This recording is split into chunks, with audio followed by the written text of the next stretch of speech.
Nous sommes sur 3 axes principaux de recherche. Le premier axe concerne donc l'étude des pollutions et des technologies innovantes de traitement de l'eau. Et le deuxième axe porte beaucoup plus sur l'impact des changements globaux sur les bassins versants ruraux et urbains et l'adaptation des populations. Et le troisième axe de recherche concerne la maîtrise de l'eau pour une agriculture durable. Nous avons des activités pédagogiques. C'est notre activité de prédilection. En termes d'activités pédagogiques, nous avons la réalisation donc, des travaux pratiques qui viennent donc en complément donc, par rapport donc, aux cours théoriques donc, qui sont dispensés aux étudiants en classe. Alors, en termes de travaux pratiques, nous avons donc plusieurs enseignements qui intègrent des travaux pratiques et pour lesquels le laboratoire est sollicité. Je prends par exemple au niveau donc, des cours de chimie des eaux où les travaux pratiques sont réalisés au niveau du laboratoire. Je prends le cours de traitement des eaux de consommation où les travaux pratiques sont également réalisés au niveau de notre laboratoire. Je prends également le cours donc, de génie des procédés où les travaux pratiques sont également réalisés au laboratoire. Je prends également le cours de procédés biologiques de l'épuration où les travaux pratiques sont réalisés au laboratoire, aussi bien au niveau donc, des licences et des masters. Donc il y a un ensemble donc, de cours pour lesquels les travaux pratiques sont réalisés au niveau donc, de notre laboratoire. L'autre activité aussi également que nous menons, c'est les activités de recherche. Nous sommes donc dans le système LMD, licence, master, doctorat. Donc nous avons des activités de recherche qui sont menées par les chercheurs en lien avec les étudiants de nouveaux masters, mais également aussi de nouveaux doctorats. Autre activité aussi que nous menons, c'est les activités de prestation de services. Et comme vous le constatez, le laboratoire est bien équipé et nous avons aussi la confiance d'une clientèle extérieure qui nous sollicite donc des prestations donc de services. En termes d'équipement, nous avons l'organisation suivante. Notre laboratoire est subdivisé en des laboratoires physiques. Nous avons les laboratoires donc, de microbiologie, nous avons les laboratoires de physico-chimie de l'eau, nous avons également les laboratoires agropédologie et les laboratoires hydrauliques. Et chaque laboratoire physique a ses équipements. Pour le cas donc, du laboratoire de microbiologie, nous avons donc tout ce qui est équipement d'analyse microbiologique, bactériologique et parasitologique. Nous avons également aussi donc, les laboratoires de physico-chimie des eaux. Nous avons d'autres plateformes. Nous sommes donc dans notre hall des pilotes de traitement avancé des eaux, constitué donc des pilotes donc de traitement membranés donc des eaux.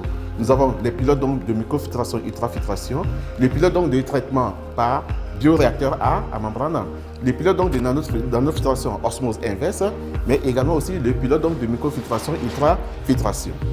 À côté également, nous avons un laboratoire qui est équipé également d'autres pilotes donc de potabilisation donc de l'eau, constituant donc de l'ensemble donc de la chaîne donc de traitement, depuis la coagulation, floculation, les pilotes donc de filtration gravité donc sur sable, les pilotes donc de filtration sur charbon actif. Nous sommes satisfaits vraiment donc des équipements que nous possédons, mais évidemment, nous avons l'ambition en tout cas d'être en phase avec les évolutions technologiques pour que les étudiants donc, de yeux qui sortent soient vraiment mieux familiarisés donc, avec les évolutions technologiques, autrement dit, qu'ils soient bien familiarisés donc, avec les équipements de pointe. Nous sommes ici au sein du labo d'hydraulique. Donc l'objectif général, donc mettre des mesures pour pouvoir comparer ce qu'on obtient de façon théorique. Cela peut convaincre beaucoup plus l'étudiant. Les domaines d'application que sont l'assainissement pluvial, ou si vous voulez l'assainissement urbain.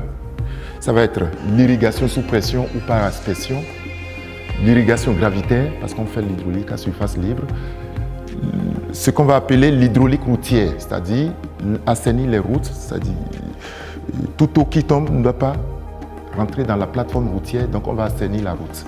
Ce banc, c'est un banc miniature d'hydraulique à surface libre, donc c'est pour simuler l'hydraulique des rivières. On mesure ce qu'on appelle un tirant d'eau, on mesure le débit qui passe à travers un certain nombre de dispositifs et on essaye de voir si les formules théoriques qu'on a données sont conformes à ce que nous avons mesuré. Ici, il s'agit de l'hydraulique en charge ou hydraulique sous pression. Donc nous avons ici un banc qui permet de faire l'association de conduites, donc les conduites en série, en parallèle, ou l'association des pompes en série ou en parallèle.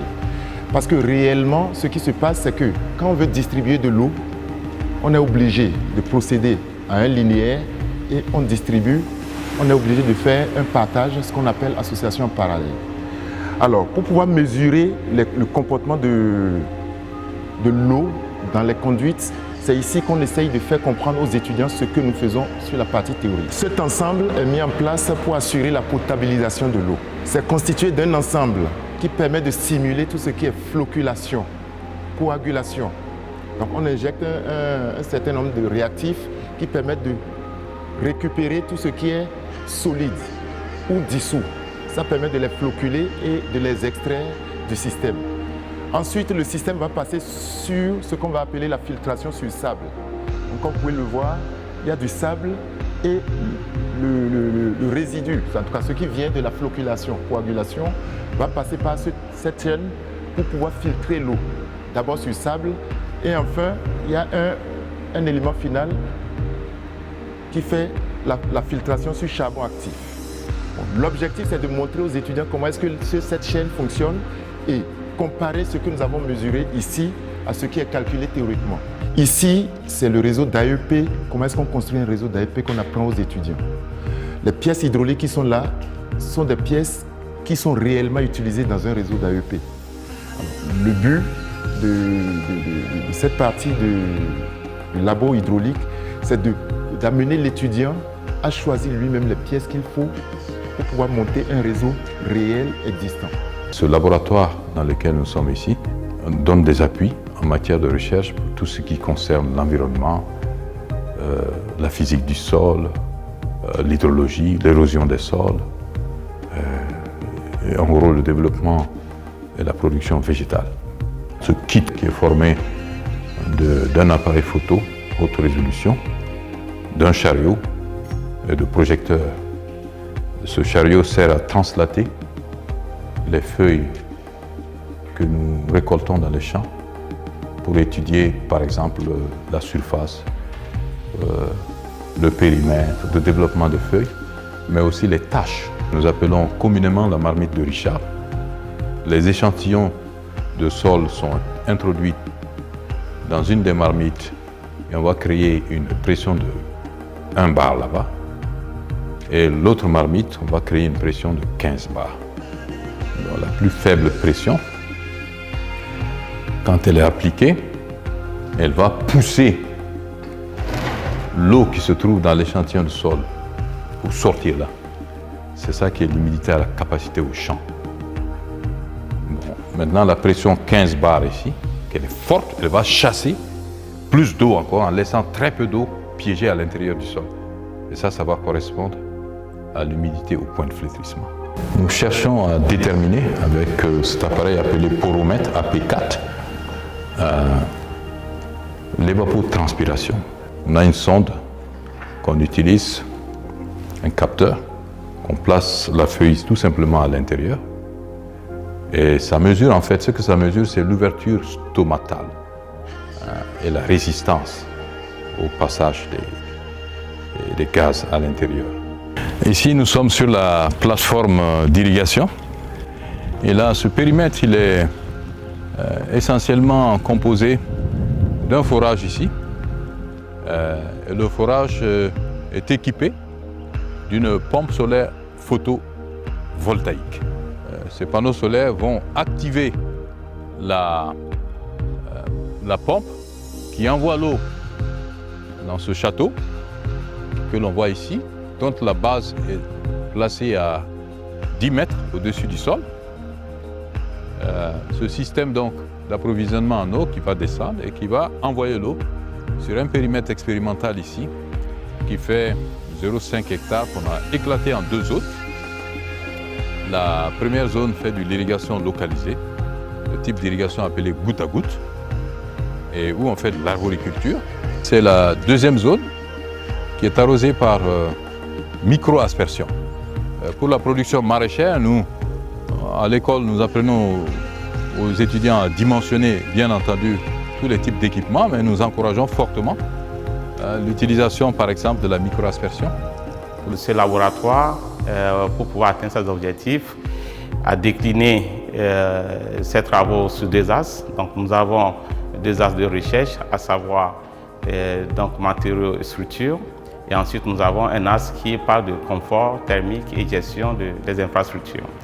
En dehors donc, de la recherche, donc, le laboratoire travaille également au niveau des expertises, où le laboratoire accompagne les entreprises donc, de la sous-région au niveau donc, de leurs travaux en termes de qualité, en termes d'expertise, en termes de conseil d'ingénierie. Tous les étudiants qui arrivent à Desieux, donc de S1 à S9, font toujours un tour au laboratoire et pour faire donc, les travaux pratiques, pour faire également donc, leur stage. Donc on les forme par la recherche. En dehors de ces étudiants, le laboratoire accueille également donc, ce que nous appelons donc des incubés. Le laboratoire les accueille. Ils viennent tester ici au laboratoire leurs prototypes. Donc on leur apporte donc les conseils, que ce soit sur la formulation, sur la caractérisation et sur le design. En dehors donc, de ces genres de formations que nous réalisons, nous contribuons énormément donc, aux expertises des entreprises. Donc, outre ces entreprises, nous travaillons également avec la direction générale du ministère de l'Habitat en ce qui concerne donc, tout ce qui est la normalisation, donc tout ce qui est la codification notamment des matériaux locaux, donc à savoir les BLT et les BTC. Nous participons également avec la direction générale de la construction des habitats au niveau de la validation des technologies de construction. Le laboratoire dispose d'une panoplie d'équipements, donc en fonction des différentes thématiques que nous abordons. Donc, par exemple, tout ce qui concerne la géotechnique. Nous disposons par exemple de cet équipement, donc l'appareil d'utilisation direct qui nous permet d'avoir les paramètres CFI. Et ces paramètres CFI donc, vont intervenir au niveau des paramètres de dimensionnement donc, de la route ou bien de calcul des fondations par exemple. Nous disposons aussi donc, des appareils de périmètre dynamique donc, qui nous permettent de faire les différentes fondations. Nous disposons en termes donc, de géotechnique aussi de l'appareil isométrique donc, qui nous permet de renseigner sur le tassement du sol. Au niveau de thématiques béton et matériaux, donc, nous disposons aussi des presses mécaniques, donc, comme cette presse-là. Donc, vous voyez donc, toutes ces presses qui sont là, qui nous permettent de caractériser que ce soit le béton, que ce soit des briques. Nous disposons également d'une presse donc, qui nous permet donc, de faire des essais sur les poutres, donc, notamment donc, les poutres mises bois béton par exemple, comme vous voyez ici.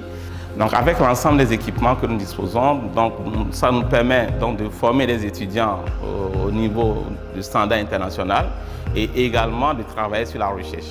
Donc, nous sommes très satisfaits donc, de cet ensemble d'équipements qui nous permet ou bien qui met le laboratoire donc, tout simplement au niveau international où nous travaillons avec les entreprises, nous formons les étudiants correctement et nous faisons également nos recherches. Ce laboratoire porte sur deux axes de recherche. Le premier axe de recherche, énergie solaire et réseaux intelligents. Le deuxième axe de recherche, valorisation énergétique de la biomasse.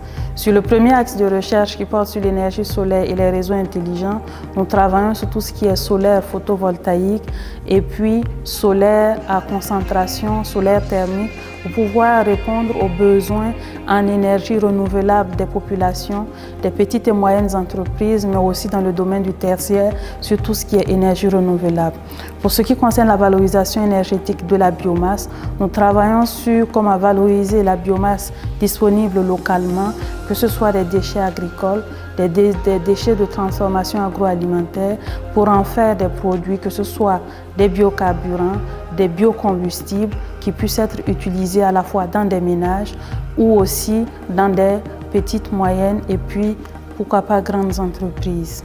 Pour ce qui est des activités que nous réalisons au sein de notre laboratoire, nous faisons des expertises en matière de caractérisation des biomasses, que ce soit les taux de cendre, le PCI de la biomasse, les tests de porosité de différents matériaux, que ce soit des matériaux issus de la biomasse ou des matériaux de construction, des analyses thermogravimétriques, mais également des tests sur les huiles. Nous faisons également des tests d'efficacité des foyers améliorés au sein de notre labo. Pour ce qui est de l'axe énergie solaire, nous faisons des tests sur les vieillissements des panneaux avec notre banc IV ici. Nous avons également des recherches sur le type de panneau qui est adapté à notre contexte et les équipements qu'on a nous permettent de pouvoir caractériser ces panneaux photovoltaïques-là. Au niveau du laboratoire, on dispose de divers équipements et plateformes, que ce soit des plateformes expérimentales, des pilotes d'expérimentation aussi et des équipements qui nous permettent de mener à bien nos recherches. Pour ce qui concerne la biomasse énergie, on a des équipements tels que l'analyse thermogravimétrique, la chromatographie et d'autres équipements qui nous permettent de pouvoir faire la caractérisation de la biomasse brute, la caractérisation des huiles et également la caractérisation de tout ce qui est charbon ou biochar. Nous avons également des plateformes telles qu'une plateforme moteur qui permet de pouvoir tester l'utilisation de divers carburants dans des moteurs, que ce soit des moteurs diesel ou bien des moteurs dual fuel. Ce qui concerne le volet solaire, on a encore là plusieurs plateformes. On a une plateforme d'expérimentation qu'on a appelée Flexi Énergie qui permet de pouvoir produire de l'électricité à partir de panneaux photovoltaïques hybridés à des groupes électrogènes. Nous avons également un banc IV qui permet de pouvoir tester la durée de vie des panneaux photovoltaïques et de pouvoir voir un peu les courbes de fonctionnement de ces panneaux PV-là. Les équipements qu'on a au labo et les diverses plateformes participent dans la formation à 2 yeux ici à travers les travaux pratiques que les étudiants réalisent au labo à pouvoir manipuler de la biomasse, produire de l'énergie à partir de biomasse en utilisant des équipements de pointe. Également au niveau du solaire, ils ont l'occasion de pouvoir faire des tests sur les plateformes que nous avons. Donc, le laboratoire non seulement participe à la recherche mais également à la formation au sein de 2 yeux. 2 yeux, former et innover pour construire le monde de demain.